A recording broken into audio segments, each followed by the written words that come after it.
रात ਨੂੰ किस तरह रोटी खाओगे? रात ਨੂੰ ਭੁੱਖੇ ਸੋ ਜਾਾਂਗੇ, ਕੋਈ ਗੱਲ ਨਹੀਂ, ਸੋ ਜਾਾਂਗੇ, ਨੀਂਦਰ ਆ ਜਾਂਦੀ ਹੈ, ਆ ਜਾਂਦੀ ਹੈ ਨੀਂਦਰ, ਸਬਰ ਕਰ ਲੈਂਦੇ ਆ, ਸਬਰ ਕਰਕੇ ਸੋ ਜਾਂਦੇ ਆ। मगर इस गवर्नमेंट ਦੇ ਵਿੱਚ ਅਸੀਂ ਰੱਜ ਕੇ ਰੋਟੀ ਨਹੀਂ ਖਾ ਰਹੇ, ਇਹ ਮੈਂ ਤੁਹਾਨੂੰ ਦੱਸ ਦਿਆਂ। ਹਾਸ਼ਾ ਲੀਲਾ ਅਜ਼ਾਨ ਹੋ ਰਹੀ ਹੈ, मैं झूठ नहीं बोलता पे। नहीं इस गवर्नमेंट असी रोटी नवाला जो है ना, असी 2 टाइम की भी रोटी सही तरीके नहीं खा सकते। गल सही गल है। मेरा बेटा वे इन पूछो कि अज सुबह नाश्ता ने जो स्कूलों पढ़ के आया, इन्हें किस चीज का नाश्ता किया? बेटा किस चीज से नाश्ता? नान हलीम। नान हलीम? नान हलीम मैं किसों लेके आया? कौन से लाए? लारी अड्डे से। हैं? लारी अड्डे। लारी अड्डे से। मुगल स्टील वाले बनते ने, हर रोज डेली बनते ने। मैं उतो लिया के नान हलीम लिया के अपने बच्चों को खवाई, लंगर मैं वो लिया के अपने बच्चों को खिलाया। कितनी देर तुम्हें आ रहे हैं? कितनी देर तो हालात ने? ये हालात जो दी गवर्नमेंट आई है, बच्चे पढ़ा रहे हो? मैं बच्चों को पढ़ा रहा, मेरे बच्चों की अजे तक अकैडमी दी फीसा जाने वाली ने। बच्चे दस किन्ने किन्ने महीने की फीस है तेरी अकैडमी की? 3 महीने हो गए शायद, 3-4 महीने। 3 महीनों की? हाँ जी, नहीं दी फीस? नहीं दी थी। पहले तिना बच्चों की मेरी फीस जी मेरे सिर ते चढ़ी है, तो चौथा बेटा मेरा ये नहीं पढ़ता पाया, और मैं स्कूल दाखिल नहीं करा सकिया, मैं अपने बच्चों को यूनीफॉर्म नहीं लैके दे सकिया।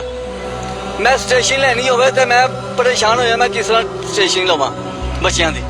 कभी मैं कभी कलम मुक्की हो, कभी इन्होंने मार्कर मुक्या हो, कभी कॉपी मुक्की है, कभी कोई खुलासा लिया पैंदा। मैं इन्होंने बच्चों की पढ़ाई का मुस्तकबिल मैं सोचना पाया कि मेरे बच्चों का मुस्तकबिल की होएगा। मेरे बच्चे पढ़ नहीं सकते, मेरे बच्चे जो रात को भुखे भी सोते हैं, मेरे बच्चों को सुबह के टाइम से भी रोटी नहीं मिलती, मेरे बच्चे सुबह स्कूल भी जाते हैं तो बगैर नाश्ते से जाते हैं। मैं 10-20 दिन तो भी परेशान हाँ। मैं एक रक्षा ड्राइवर हाँ, मैं मार्केट मेरा रक्षा खलोता होंगे और मैं सारा दिन इतने बैठ के मैं चला जाना वा, और मैं अपने बच्चों को यूनीफॉर्म तक नहीं लैके दे सकता। पूरा ना मानना ताड़ी बाप बच्चे की मोहब्बत च मैं शक नहीं कर रहा, रिक्शा चलाओ तो थोड़े बहुते ते पैसे हो यार, अगर आ जाता कोई 400-500 रुपया दिहाड़ी से आ जाता, 600 रुपया भी आ जाता, वो इन्हें घर का गुजारा नहीं होता। बिजली का बिल जो 8-8 10-10 आ जाते हैं, वो चीज ना बिजली का बिल आ जाए, असं 4 दिन च रोटी नहीं खाते, पानी का बिल आ जाता है वो देने, वो सब गैस का बिल आ जाता है। और यार हर चीज जी है हूँ फिर 1 रुपया 6 रुपया यूनिट बना दिता वे, वो साढ़े भी निकलता हुआ पिया, वो साढ़ा खून जो पी लिया हुआ इमरान खान। इमरान खान दुनिया तो निकल ही जाना चाहिए, इमरान खान का खाना खराब हो जाए। दिन की रोटी किस तरह खिलाई है बच्चियां नूं? मैं बच्चों को दिन की रोटी इस तरह खिलाई है, एक मुगल स्टील हैगी है बदामी बाग बीको के कोल, वो रोज लंगर बनते हैं सुबह के टाइम के उत्ते।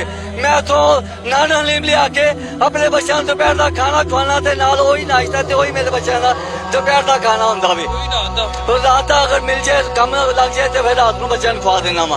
आप खान साहब को क्या पैगाम दोगे? आज मैं चाहता हूँ बच्चे ने पैगाम शेख खान साहब सुन लें, क्या दोगे इमरान खान साहब को पैगाम? महंगाई कम करे ताकि मेरे पापा कमा सकें और हमें पढ़ा सकें।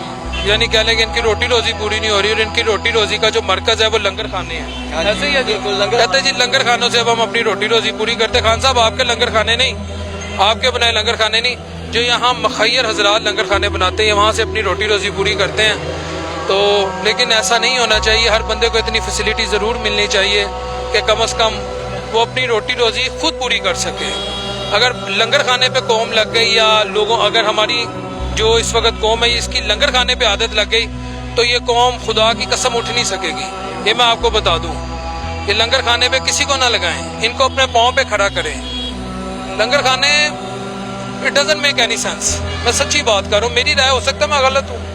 हाँ साहब बस यही कहना था, मगर आज मैं एक बात ज़रूर करूँगा कि हमें अब अपने इर्द गिर्द भी नज़र रखनी है। हालात ऐसे हो चुके हैं कि मैं जिस जगह भी रहता हूँ, मैं अपने हमसायों में, अपने इर्द गिर्द लोगों पर भी देखूँ कि कौन सा बंदा है जो सफ़ेद पोश है, जो बेचारा इस वक्त अपनी प्रॉब्लम हमारे साथ शेयर नहीं कर सकता, लेकिन उसके घर गुर्बत ने डेरे डाल लिए हैं, तो हमें उनकी भी मदद करनी चाहिए। मगर खान साहब आपको फिर कहूँगा, लंगर खाने इज़ नॉट द सोल्यूशन, लंगर खाने इज़ नॉट द सोल्यूशन। ये एडिक्शन दे रहे हैं आप कौम को, इनको नशे पे लगा रहे हैं। कुछ ना करो, आओ जी लंगर खाने चले जाओ, गुजारा हो जाता है। कुछ ना करो, लंगर खाने चले जाओ, लंगर खाने सोल्यूशन नहीं है। अगले प्रोग्राम तक के लिए अपने होस्ट मोहम्मद बिलाल शफीक को, कैमरामैन जावेद ओबन साहब के साथ इजाजत दी।